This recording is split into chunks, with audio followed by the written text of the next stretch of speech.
देख रहे हैं गुड न्यूज टुडे। मैं हूं आपके साथ पूजा शर्मा। स्वागत है हमारे खास बुलेटिन में। आज हम आपको मिलवाएंगे महाकुंभ से सुर्खियों में आई हर्षा रिछारिया से। हर्षा रिछारिया फिलहाल प्रयागराज में 10 बाय 10 के टेंट में रह रही हैं। मध्य प्रदेश के भोपाल की रहने वाली हर्षा महाकुंभ नगर में पेशवाई के रथ पर बैठने के बाद चर्चा में आई थी, लेकिन ट्रोल होने के बाद वो काफी ज्यादा भावुक हो गई हैं। दरअसल हर्षा से हमारे संवाददाता समर्थ श्रीवास्तव ने खास बातचीत की है। देखिए हर्षा का बेबाक इंटरव्यू और जानिए क्यों भावुक हुई हर्षा और आखिर वो अब कुंभ से जाने की बात क्यों कर रही हैं।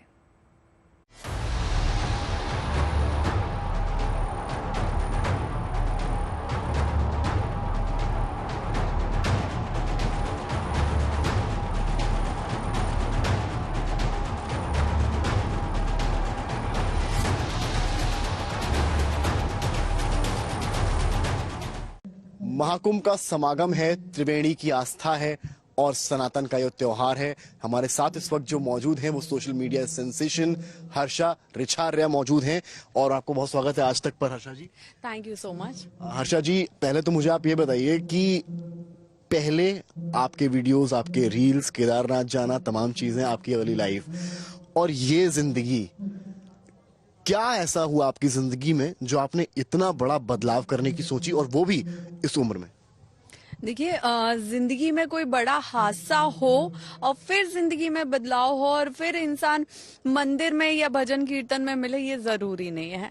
कभी कभी हम खुद समाज से कटने लगते हैं, हमें अकेले रहना पसंद आता है और मुझे लगता है ये कुछ ना हमारे पिछले जन्म से भी रिश्ता रखता है ये सब, क्योंकि हमारी कुछ चीजें बाकी रह गई होती है जो हमें इस जिंदगी में पूरी करनी होती है। ऐसा हमारे वेद शास्त्रों में भी कहा गया है। तो मुझे भी लगता है कि मेरे ऊपर जो महादेव की कृपा हुई है और मुझे जो मेरे परम पूज्य गुरुदेव का साथ मिला है, आशीर्वाद मिला है, वो कहीं ना कहीं मेरे पिछले जन्मों के कर्मों का ही फल है जो मैं अभी इस रास्ते पे चल पड़ी हूँ। तो ये रास्ता सुगम है या कठिन है, क्या है? देखिए, जब मैंने ईश्वर की भक्ति में बहुत ज्यादा रमने लगी थी, मंदिर जाना, भजन कीर्तन में बैठना, जाप करना, तो मुझे बहुत इजी लग रहा था। लेकिन कहते हैं कि जब आप नेकी के रास्ते पे, भलाई के रास्ते पे, अच्छाई के रास्ते पे चलते हो तो रास्ते में बहुत कठिनाइयां आती हैं। वो कठिनाइयां जो है ना, वो मुझे अब फील हो रही है। अच्छा, आपके घर वालों ने, होता है यूजुअली कि भाई यंग एज में स्पेशली हम लोग फेस करते हैं, हम लोग भी उसी उम्र में हैं कि हम अगर काम धाम छोड़कर और कुछ पूजा पाठ सबको पसंद, लेकिन एक होता है प्रॉपर तरीके से उसमें चले आना। घर वाले कहते हैं भाई ये क्या कर रहे हो, ये आप जॉब करो, सैलरी करो और सारी चीजें करो, पढ़े लिखे हो आप। आपके घर से या खानदान में कहीं से भी किसी ने इस बारे में कुछ कहा आपसे, टोका? देखिए, मैं खानदान की तो बात नहीं करूंगी, क्योंकि जब बेटी होती है ना तो परिवार की, माता पिता की, खानदान की बहुत सारी उम्मीदें होती हैं और उनकी जिम्मेदारियां भी होती हैं और उनकी उम्मीदें कहीं ना कहीं अपनी जगह सही है, बिल्कुल सही है। लेकिन जब बच्चा बड़ा होने लगता है और अगर वो मतलब गलत रास्ते पे है या गलत कल्चर को फॉलो कर रहा है, गलत संगति में है, तो माँ बाप को, पेरेंट्स को, परिवार को ज्यादा टेंशन होती है। लेकिन अगर वो सही रास्ते पे चल रहा है तो मुझे लगता है कि सबसे ज्यादा खुशी परिवार को ही होती है। लेकिन जो एक चीज आपने पूछी है कि परिवार कभी कभी चिंता में पड़ जाता है कि भविष्य को लेकर, हाँ, भविष्य को लेकर, लेकिन मेरे परिवार ने हमेशा मेरा साथ दिया है कि उन्होंने हमेशा मुझे यही बोला है कि तुम जो भी करोगे हमें पूरा भरोसा है कि वो सही होगा। परिवार ये भी चाहता है कि अगर स्पेशली लड़की है, लड़का है, शादी हम करेंगे समय पर। आपने क्या सोचा है इसको लेकर और क्या आप साध्वी जीवन के को लेकर आगे बढ़ने की सोच रही हैं या अभी आपने कुछ डिसाइड नहीं किया है? क्या कुछ आपके दिमाग में इस वक्त चल रहा है?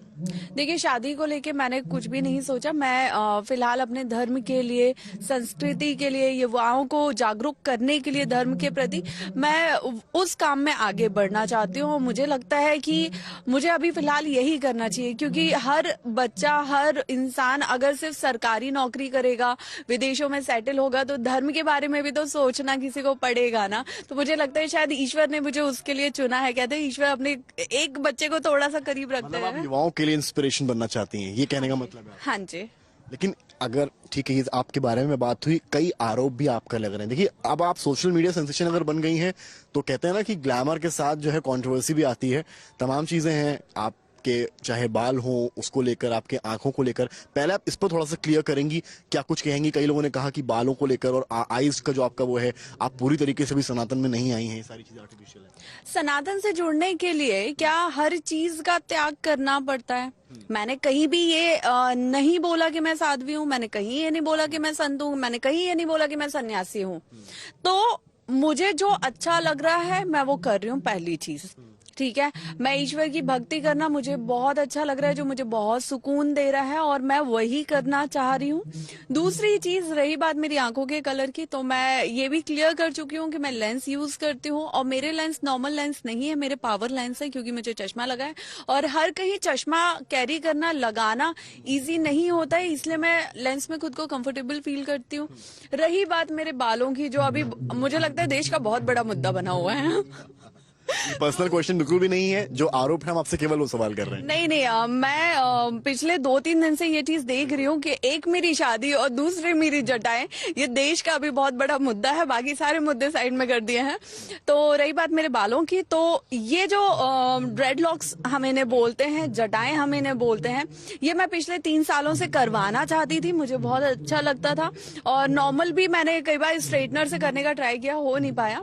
तो जब मैंने अपने प्रोफेशन से ब्रेक लिया और मुझे लगा कि अभी मुझे धर्म के रास्ते पे चलना है, तो मैंने सोचा कि धर्म के रास्ते पे चलना है, अब मैं वो करूंगी जो मुझे करना है, जो मुझे अच्छा लगता है, जिनसे मैं बचती रही हूँ।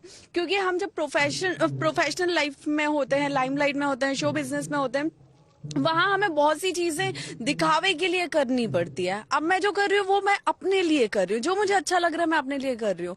मैं अभी आधे से ज्यादा आप मेरे वीडियोस देखोगे तो आपको, जब से मैंने नॉर्मल लाइफ में आई हूँ, भक्ति में आई हूँ, मैं सिर्फ साड़ियां पहनती हूँ। अब मैं धोती कुर्ता भी पहनने लगी हूँ, क्योंकि धोती कुर्ता मैंने देखा बहुत कंफर्टेबल होता है। तो मैं हर वो चीज कर रही हूँ जो मुझे सुकून दे रहा है। आरोपों की बात हो रही थी, एक घटनाक्रम हुआ स्नान वाले दिन, रथ निकल रहे थे, उसमें एक रथ में आप भी सवार थीं, जो तस्वीरों में दिखाई पड़ा।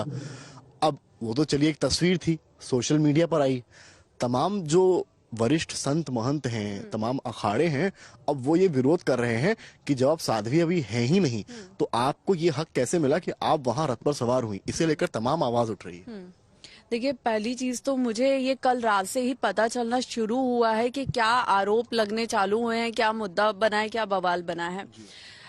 पहली चीज कि वो जो शाही सवारी है वो हमारे परम पूज्य गुरुदेव की निकलती है, हर अखाड़े से उनके आचार्य महामंडलेश्वर की निकलती है। उसमें समस्त साधु संत रहते हैं, महामंडलेश्वर रहते हैं, सब रहते हैं। लेकिन उसके साथ साथ जो उस परिवार से जुड़े हैं, उस अखाड़े से जुड़े हैं, अपने गुरुदेव के चरणों में हैं, वो सारे भक्त भी उन शाही सवारी में रहते हैं, रथों पे रहते हैं। और सिर्फ बात उस गाड़ी की नहीं थी, उस रथ की नहीं थी जिसमें मैं बैठी हूँ। मैंने वहां पे देखा कि जितने भी और तमाम अखाड़ों से, आश्रमों से शाही सवारी निकली है, उनमें भी बहुत भक्त बैठे हुए थे।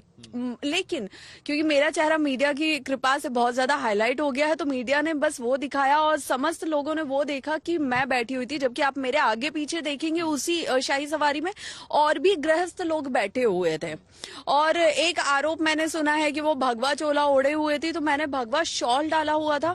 और एक सनातनी होने के नाते, एक हिंदू होने के नाते मैं भगवा रंग पहन सकती हूँ। ये कहीं भी नहीं लिखा है कि अगर आप एक सन्यासी बन जाते हैं, आप बैरागी बन जाते हैं, आप साधु बन जाते हैं, तो ही आप भगवा रंग पहन सकते हैं। इस तरह तो ऑरेंज कलर के, भगवा रंग के, नारंगी रंग के जितने भी कपड़े बनते हैं, चाहे वो शर्ट हो, टी शर्ट हो, साड़ियां हो, सूट हो, सब बैन हो जाने चाहिए कि नहीं ये कलर तो सिर्फ साधु पहनेगा। लेकिन ऐसा नहीं होता है। कोई भी इंसान उस कलर को, उस रंग को ओढ़ सकता है अगर वो सनातनी है। और हम गर्व महसूस करते हैं कि हम भगवा रंग में रंगे हुए हैं, तो हमें इतना अपमानित क्यों किया जा रहा है, उस पर इतना बवाल क्यों किया जा रहा है, मुझे नहीं समझ में आ रहा है। ये बताइए, आप मुझे आप इतना फेमस हो गई हैं, क्या आप आने वाले वक्त में महाकुंभ पूरा करने के बाद, स्नान सारे लेने के बाद, क्या आप किसी रियलिटी शो या बिग बॉस के बारे में सोच भी रही हैं? देखिए ना, यहाँ देखिए किया जाएगा। मैं जब यहाँ पे आई थी, मैं सिर्फ धर्म और संस्कृति से जुड़ने के लिए आई थी। और जिस उम्र में मैं अभी हूँ और जिन चीजों से निकल के मैं यहाँ तक पहुंची हूँ, वहां पे मुझे अभी बहुत कुछ जानने, समझने, पढ़ने की जरूरत है अपने गुरु जी के सानिध्य में। तो मुझे लगता है मैं उसी इंटेंशन से आई थी। और कब मैं सबके लिए बकरा बन गई हूँ ना, वो मुझे नहीं पता चला है। तो ये चीजें अभी बहुत ज्यादा बढ़ गई। बिग बॉस का ऑफर आना बकरा बनना कहाँ हो गया? नहीं नहीं, ये जो अभी ट्रोलिंग रोस्टिंग हो रही है और अब कहीं ना कहीं मुझे यहाँ से जाना पड़ रहा है, ये मेरे लिए बहुत दुख की बात है। आपको जाना पड़ रहा है? जी, मैं 1 महीने के लिए आई थी इस भव्य महाकुंभ में। मैं तो अपने लिए फिर भी झेल लूं, मुझे कोई फर्क नहीं पड़ रहा, आपको जो बोलना है बोलो, लेकिन आपने एक युवा पीढ़ी को हर्ट किया है, बहुत ज्यादा बदनामी भी दी है, बहुत कुछ बोला है, और उसके साथ साथ आपने मेरे साथ, मेरे परम पूज्य गुरुदेव को जो इस सब में उनका नाम खराब किया है, उनकी मान प्रतिष्ठा पे सवाल उठाए, उन्हें बहुत कुछ बोला है, ये बेहद शर्मनाक है। और मैं खुद में एक बहुत अपमानित फील कर रही हूँ। मैं अपने गुरुदेव से नजरें मिलाने लायक नहीं रही। हर्षा, मैं आप संभालिए अपने आप को, मैं आपकी आंखों में आंसू भी देख सकता हूँ, पर क्या कुछ आप सोच रही हैं, क्या कहा गया, आप सब कहाँ जाने की सोच रही हैं? मैं वापस जाऊंगी उत्तराखंड, जहाँ मैं रहती हूँ, और फिलहाल यहाँ से मुझे लगता है जाने की जरूरत है कि इससे पहले कि और ज्यादा बातें मेरे गुरुदेव तक पहुंचे, और जो मैं बिल्कुल नहीं चाहती हूँ। एक बेटी होने के नाते, एक शिष्या होने के नाते मैं ये कभी नहीं चाहूंगी। आपने गुरुदेव से ये बातें कहीं साझा की, उन्होंने क्या कहा आपसे? मेरी अभी उनसे बात नहीं हो पाई है, लेकिन कहीं ना कहीं मैं ये समझ सकती हूँ कि वो भी इन चीजों से आगत हुए हैं, उन्हें भी हर्ट हुआ है, उन्हें भी दिक्कतें हुई हैं, लेकिन कभी भी हमारे गुरुदेव इतने सरल स्वभाव के हैं ना कि उनको अगर कुछ बुरा भी लगता है, तकलीफ भी होती है, वो कभी अपने बच्चों से कुछ नहीं बोलते हैं। माना जाए कि क्या ये आज आपका यहाँ आखिरी दिन है महाकुंभ में इस बार? आप देखिए ना, 13 तारीख को महाकुंभ शुरू हुआ है, तो मुझे 2-3 दिन में ही यहाँ से जाना पड़ रहा है।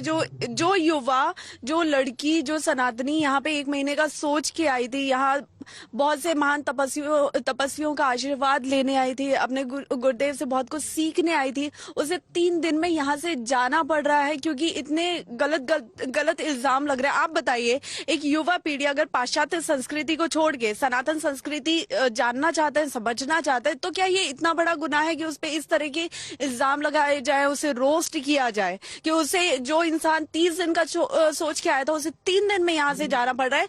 ये बहुत ही शर्मनाक बात है पूरे उन लोगों के लिए जो इस तरह की हरकत कर रहे हैं। खुद का निर्णय है जाने का या आपसे कहा गया? नहीं नहीं, ये मेरा खुद का निर्णय है, और क्योंकि मैं इन चीजों को और ज्यादा, मैं यहाँ शांति से बहुत अच्छे तरीके से रहने आई थी, लेकिन क्योंकि चीजें जिस तरह से हो रही है वो बेहद ही शर्मनाक है। लेकिन अगर आपने इस महायज्ञ में आहुति दे ही दी है, तो फिर किसी के कहने से पीछे क्यों हटना? मैंने आपको बताया ना कि जब तक बात मेरे तक थी, मुझे कोई फर्क नहीं पड़ रहा था। मैं हमेशा स्माइल कर रही थी, सब चीजें कर रही थी कि ठीक है, जिसको जो बोलना है बोलने दो, मुझे फर्क नहीं पड़ता है। मुझे मेरी इंटेंशंस, मेरी फीलिंग, मेरी भावना पता है। लेकिन जिस तरह पहले मेरे नाम के साथ साध्वी जोड़ा गया, वो बहुत ही गलत था। कहीं ना कहीं वो साध्वी जो एक पद है, उसको कलंकित कर रहे हैं आपके, ऐसे ही आप किसी के नाम के भी साथ साध्वी जोड़ देंगे। दूसरी चीज, मैंने क्लियर बताया, मैं एक्टर और एंकर रह चुकी हूँ।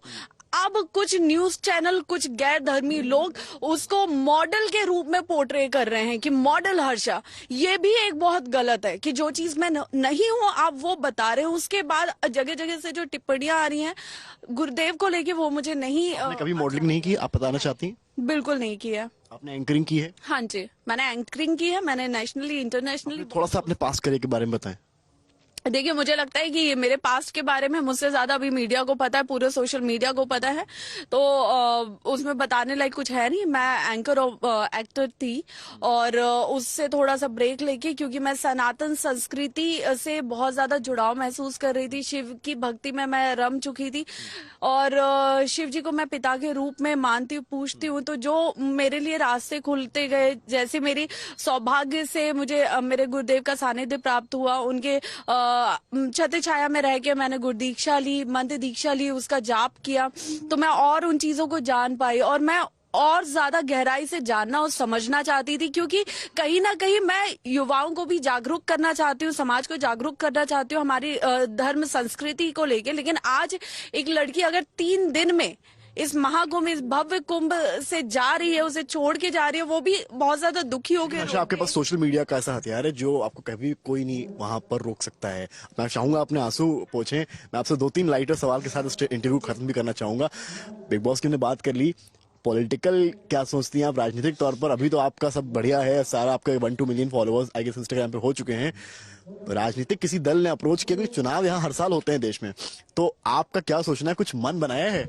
नहीं, मैंने अभी किसी चीज के बारे में कुछ भी नहीं सोचा है। मैं सिर्फ धर्म, संस्कृति और समाज में जागरूकता फैलाने के लिए सोची हूँ कि किस तरह हम सनातन धर्म से और ज्यादा युवाओं को प्रेरित कर सकें, उससे युवाओं को जोड़ सकें। यही मैं फिलहाल सोची हूँ, इसी के लिए मैं आगे काम करूंगी। अगर कहीं से आपको ऑफर आता है इस तरह का, तब आपका क्या विचार? आप सोच सकती हैं, मतलब ऐसा है? देखिए, अभी मैंने कुछ भी नहीं सोचा है, और मैं कुछ भी सोचने से पहले हर चीज अपने पेरेंट्स से, अपने गुरुदेव से जानती हूँ, समझती हूँ, उनसे उन्हें बताती हूँ, और जो मार्गदर्शन, क्योंकि सही मायने में अगर गुरु धारण किया है तो आप आंख बंद करके उन गुरुदेव के बताए रास्ते पे चलते हैं, तो जैसा भी गुरुदेव बोलेंगे और जो वो बोलेंगे वो मेरे लिए 1000% सही होगा, तो मैं उस रास्ते पे चलूंगी। आपसे लोग संपर्क करना चाहते हैं, पीआर कुछ होता है कि आदमी रखता है क्या? कोई शिष्य को लेकर आप?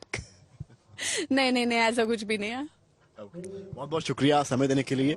तो आपने सुना कि किस तरह से सोशल मीडिया सेंसेशन है हर्षा। इन्होंने सारे ही सवालों के जवाब दिए और अपनी बात भी रखी, इमोशनल भी हुई, और कहा कि उन्हें महाकुंभ 2 से 3 दिन में छोड़कर जाना पड़ रहा है, क्योंकि इन पर जो आरोप लगाए गए हैं वो बेबुनियाद हैं और शायद इस पर विचार करना चाहिए।